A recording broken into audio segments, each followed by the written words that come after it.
something called MMT. When the Treasury decides to, give nurses 2,000 quid, what technically happens is that the Bank of England creates electronically £2,000. It debits it. They debit the Treasury with that money, so the Treasury is now minus 2,000. They put plus 2,000 in the nurse's account at Barclays, and then they have reserves of 2,000 sitting against that account.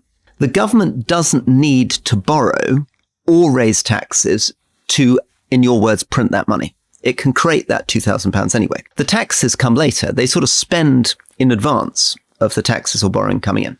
That technical point, which no conventional economists would disagree on, it's just a different way of viewing the same situation, how our central bank works, doesn't really get round the bigger question, which is, even if you could find a way, do you want to have a much bigger state with much bigger government spending and much bigger government control of the economy? For a man who's only done 4 hours research on MMT, Rory has a pretty good understanding of it. And he's absolutely right.